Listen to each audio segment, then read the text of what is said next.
오늘 이야기의 출발점은 이것입니다. 이재명 대통령을 비판하지 말자는 얘기가 아닙니다. 민주당을 비판하지 말자는 주장도 아닙니다. 비판을 하더라도 최소한 사실을 알고 비판하자는 이야기입니다. 지금 문제는 비판의 내용이 아니라 비판의 방식입니다. 사실 확인이 아니라 허위를 전제로 한 공격, 질문처럼 포장된 주장, 그리고 그 장면이 영상으로 소비되는 구조 자체가 문제라는 겁니다. 최근 김민석 국무총리 앞에서 한 20대 대학생이 던진 발언이 논란이 됐습니다. 정부가 국비로 북한의 노동신문을 배포하고 있다는 취지의 발언이었습니다. 겉으로 보면 질문 형식이었지만 실질적으로는 이미 결론을 깔아놓은 주장에 가까웠습니다. 확인을 요구하는 태도가 아니라 허위 사실을 전제한 채 현장에서 유포하는 방식이었기 때문입니다. 더 중요한 점은 이 발언이 즉흥적인 실수로 보기 어렵다는 점입니다. 행사장 분위기 속에서 흘러간 잡담이 아니라 촬영되고 편집되고 유통될 것을 전제로 한 장면이었다는 정황이 짙습니다. 청년들 사이에서 우스갯소리로 하는 말이라는 표현까지 덧붙이며 마치 이미 널리 퍼진 상식처럼 포장했습니다. 그리고 그 상식을 전제로 민주당과 이재명 정부를 이적 행위로 몰아붙였습니다. 이것이 지금 일부 대학가에서 벌어지고 있는 장면의 핵심입니다.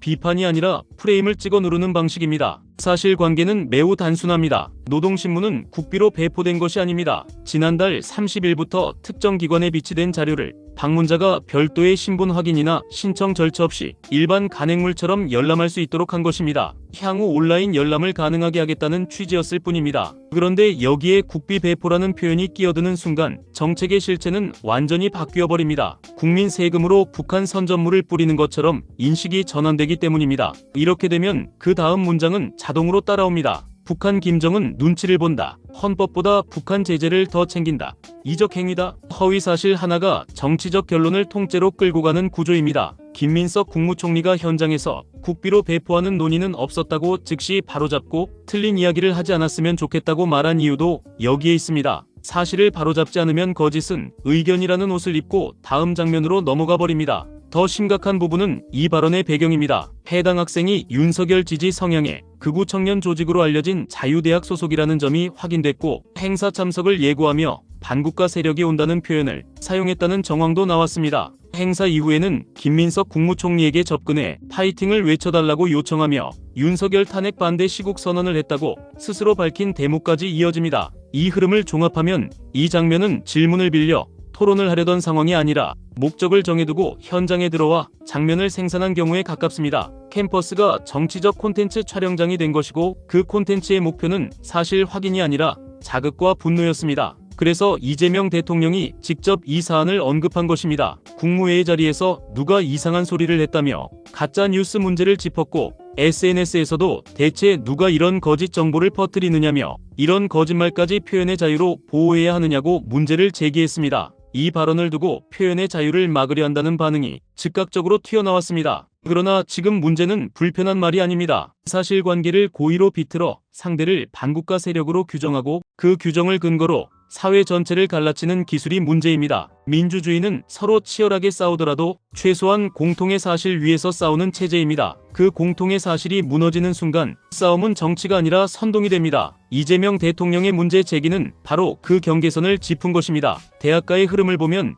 이 문제는 더 분명해집니다. 윤석열 내란 사태 이후 대학이 극우 청년 조직의 또 다른 무대가 되고 있다는 증언들이 이어지고 있습니다. 여러 캠퍼스에서 부정선거, 계몽령 같은 표현이 담긴 대자보와 포스터가 반복적으로 등장하고 있다는 이야기, 대학 인근에서 멸공과 반중을 구호로 내세운 시위가 이어지고 있다는 전언도 나옵니다. 어떤 캠퍼스에서는 탄핵 촉구 기자회견에 난입해 불을 지르는 사건까지 있었다는 보도도 있었습니다. 탄핵에 반대했던 인물이 총학생회장으로 당선됐다는 이야기, 좌편향된 학내 질서를 바꾸겠다는 구호로 동아리 설립을 시도하는 움직임도 거론됩니다. 이 모든 흐름을 단순히 청년 보수화라는 말로 뭉뚱그리면 현실을 놓치게 됩니다. 이것은 보수와 진보의 스펙트럼 문제가 아니라 군을 동원해 민주주의를 파괴하려 했던 행위를 조직적으로 옹호하고 정당화하는 단계로 넘어갔다는 우려가 나오는 이유입니다. 카이스트에서 이른바 윤어게인 동아리를 만들려던 시도도 같은 맥락입니다. 멸공, 부정선거 불복 행진 같은 목표를 내세우고 12월 3일 비상사태를 전 국민을 대상으로 한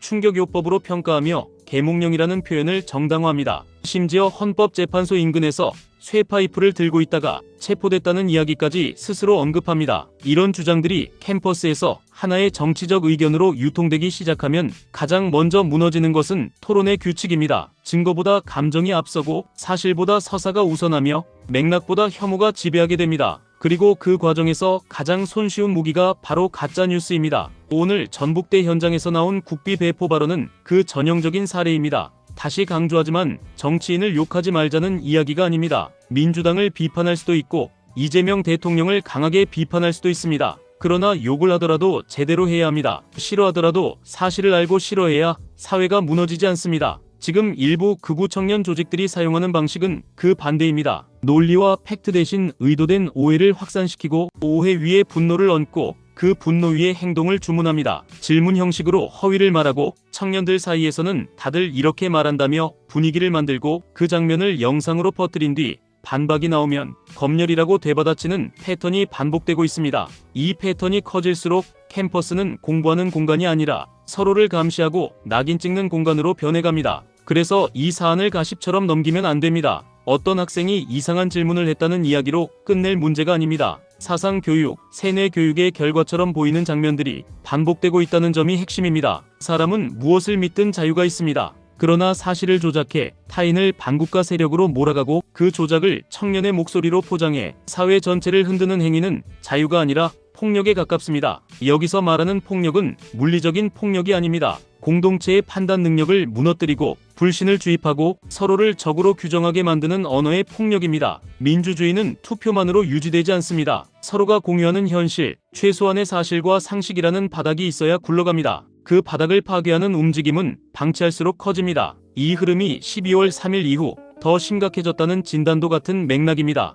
불법을 충격요법으로 포장하고 내란을 계몽으로 치장하며 허위를 문제 제기로 가장하는 사람들이 늘어날수록 현실은 끝없이 왜곡됩니다. 상식은 비웃음거리가 되고 법치는 내 편이냐 남의 편이냐로 전락합니다. 그렇게 사회는 소모적인 내전 상태로 빨려 들어갑니다. 지금 대학가에서 나타나는 갈라치기와 극우 단체들의 행보가 더 거세졌다는 우려는 바로 이 소모전을 경고하는 신호입니다. 그렇다고 해서 해결책이 입을 막자는 방향으로 가서는 안 됩니다. 핵심은 검열이 아니라 책임입니다. 사실을 확인할 수 있는 사안임에도 공적 공간에서 허위 사실을 퍼뜨리고 그 허위로 타인을 반국가 세력으로 낙인 찍고 그 낙인이 유통되도록 장면을 생산했다면 그 행위는 의견이 아니라 허위 유포로 다뤄져야 합니다. 표현의 자유는 거짓말의 면허가 아닙니다. 특히 공직자와 공적 행사를 겨냥해 조직적으로 허위를 퍼뜨리고 그 허위로 사회적 혼란을 확대하는 행위가 반복된다면 현행법 안에서 엄정한 책임을 묻는 방향으로 가는 것이 불가피합니다. 처벌을 강화해야 한다는 주장도 바로 이 맥락에서 나옵니다. 생각이 다르다고 처벌하자는 것이 아닙니다. 고의적인 허위 유포로 공론장을 오염시키는 행위를 방치하면 그 비용은 결국 국민 전체가 떠안게 되기 때문입니다. 대학 역시 책임에서 자유로울 수 없습니다. 캠퍼스는 자유로운 공간이지만 동시에 배움의 공간입니다. 서로 다른 의견이 충돌하는 것은 당연합니다. 그러나 학내가 가짜뉴스를 실어 나르는 플랫폼으로 변할 때 그 피해는 학생들 모두에게 돌아갑니다. 학교가 나쁜 이야기로만 언급되는 것 같다는 하소연이 괜히 나오는 것이 아닙니다. 정치색을 숨기지 않는 분위기가 확산되고 극단적 언어가 유행처럼 번지며 폭력 사건까지 거론되는 상황이라면 학교는 최소한의 안전장치를 고민해야 합니다. 학생 자치도 마찬가지입니다. 민주주의는 관대함만으로 지켜지지 않습니다. 관대함을 악용해 거짓을 퍼뜨리는 세력이 커지는 순간 그 관대함은 무력함으로 바뀝니다. 지금 대학가에서 벌어지는 일은 바로 그 시험대입니다. 가짜 뉴스를 청년의 분노로 포장해도 결국 남는 것은 허위입니다. 그리고 허위가 커진 사회에서 가장 먼저 무너지는 것은 청년들의 미래입니다. 그래서 이 문제는 지금 반드시 바로잡아야 합니다. 오늘 내용은 여기까지입니다. 유익하셨다면 구독과 좋아요는 영상 제작에 큰 힘이 됩니다. 시청해주셔서 감사합니다.